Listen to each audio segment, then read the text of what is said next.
ભારત રક્ષા મંચે શિવાનંદ આશ્રમ ખાતે 2 દિવસીય રાષ્ટ્રીય કારોબારી બેઠકનું આયોજન કર્યું છે। ત્યારે આ કાર્યક્રમના ઉદ્ઘાટન સમયે મુખ્ય અતિથિઓ આર્ટ્સ અભ્યાસ કેન્દ્ર અને શિવાનંદ આશ્રમના પરમ પૂજ્ય સ્વામી શ્રી પરમાનંદ સરસ્વતીજી મહારાજ, ગુજરાત રાજ્યના ભૂતપૂર્વ મુખ્યમંત્રી વિજય રૂપાણી, બ્રહ્માકુમારી ગાંધીનગરના કૈલાસ દીદી, આર્ટ ઓફ લિવિંગ ગુજરાતના વડા ભાવિનભાઈ પરીખ, આર્ટ ઓફ લિવિંગ અમદાવાદના શંકરભાઈ પટેલ અને ઇસ્કોનના અધ્યક્ષ પ્રવીણભાઈ કોટક ઉપસ્થિત રહ્યા હતા। તેમનું આયોજન ભારત રક્ષા મંચના સંયોજક સૂર્યકાંત કેલકરની હાજરીમાં કરવામાં આવ્યું હતું। ભારત રક્ષા મંચ ગુજરાત રાજ્યના પ્રમુખ ઇલેવન ઠાકોરના જણાવ્યા અનુસાર શિવાનંદ આશ્રમ ખાતે ભારત રક્ષા મંચ દ્વારા આયોજિત રાષ્ટ્રીય કારોબારી બેઠકમાં ભારત માટે એક મોટો ખતરો એવા બાંગ્લાદેશી ઘૂસણખોરીના મુદ્દા પર ઊંડાણપૂર્વક ચર્ચા કરવામાં આવી હતી અને આ વિષયને લગતા વિવિધ પ્રસ્તાવો પણ રજૂ કરવામાં આવ્યા હતા। ભારત રક્ષા મંચ અમદાવાદ શહેર અને જિલ્લા પ્રમુખ તરીકે મારી જવાબદારી છે। હું રમેશભાઈ ભરવાડ અમદાવાદ જિલ્લાની જવાબદારી નિભાવું છું ભારત રક્ષા મંચમાં। આજનો રાષ્ટ્રીય કાર્યક્રમ જે અહીંયા રાષ્ટ્રીય અધિવેશન હતું એમાં ભારતભરમાંથી પ્રદેશમાંથી જે પણ પદાધિકારીઓ આવેલા અને જે ભારતની અંદર જે ઘૂસપેઠીઓની જે વૃત્તિ ચાલી રહી છે એ ઘૂસપેઠીઓ માટે ભારત રક્ષા મંચ ખાસ કરીને કાર્ય કરી રહ્યું છે કે જે ગુજરાત નહીં પણ પૂરા ભારતમાં જે આપણી બોર્ડરો છે પણ એ સલામત નથી। જે આવા ઘૂસપેઠીઓ દ્વારા કોઈને એન કેન પ્રકારે અંદર ઘૂસી જાય છે, ખોટા આધાર કાર્ડો બનાવે છે, ખોટા વોટર કાર્ડ બનાવે છે, એક પ્રકારની આ વોટ નીતિ માટે થઈ અને ભારતની સરહદોને આ લોકો લૂલી કરી નાખે છે। ભારતને કેવી રીતે બદનામ કરવું, ભારતને કેવી રીતે બરબાદ કરવું એ પ્રકારની જે ઘૂસપેઠીઓની યોજનાઓ છે એને નિષ્ફળ બનાવવા માટે ભારત રક્ષા મંચના સર્વે કાર્યકરો હંમેશા રાત દિવસ એ લોકો એની પાછળ લાગેલા રહે છે સક્રિય રીતે।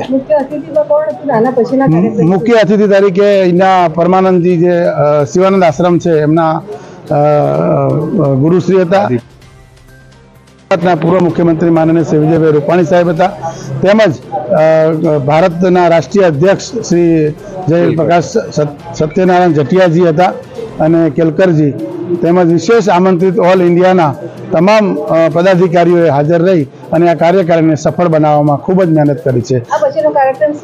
હવે પછીનો સત્ર ચાલુ થશે, જે આગળની રણનીતિ માટેની જે દરેક કાર્યકરો જે દેશભરમાંથી આવેલા છે એ લોકોને દરેક પ્રકારે સૂચન હવે પછી ક્યાં કરવાનો છે, આપણે કેવી રીતે સરકાર જોડે રજૂઆત કરવાની છે, સરકારમાં આપણી રજૂઆત એને આગળ કેવી રીતે પહોંચાડવી એના માટેનું પ્લાનિંગ રહેશે।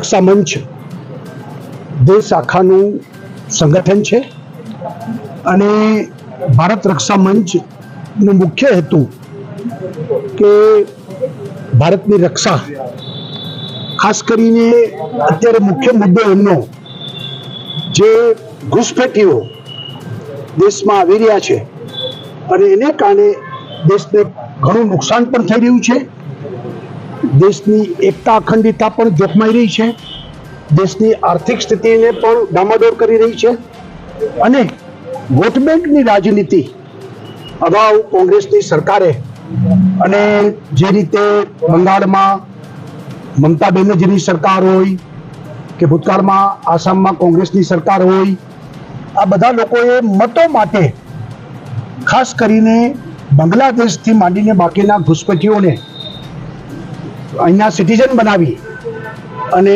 મતદાર યાદીમાં નામો ચડાવીને માત્ર વોટ બેંકની રાજનીતિને કારણે દેશને ખૂબ મોટું નુકસાન કર્યું છે।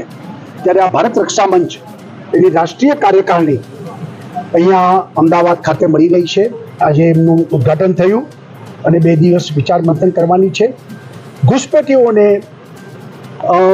માટે દેશમાં કડક કાયદા બને, ઘૂસપેઠીઓને બધાને પાછા મોકલવામાં આવે, આ પ્રકારની એમની ચળવળ એ કરી રહ્યા છે અને દેશના ખરા અર્થમાં દેશભક્ત અને દેશનો જાગૃત નાગરિક આ વાતમાં એમની સાથે છે, એમને સમર્થન આપી રહ્યો છે અને આવનારા દિવસોમાં ભારતને વધુ સુરક્ષિત કરવા માટે આ ભારત વિચાર મંચ આગળ વધવાનું છે। રુસ્તમ શેખ સાથે CN24 ન્યૂઝ અમદાવાદ। હવે જુઓ દેશ દુનિયાની તમામ ખબરો તમારી આંગળીના ટેરવે। ઉઠાવો મોબાઈલ અને ગૂગલ પ્લે સ્ટોર પરથી ડાઉનલોડ કરો અમારી CN24 ન્યૂઝ મોબાઈલ એપ।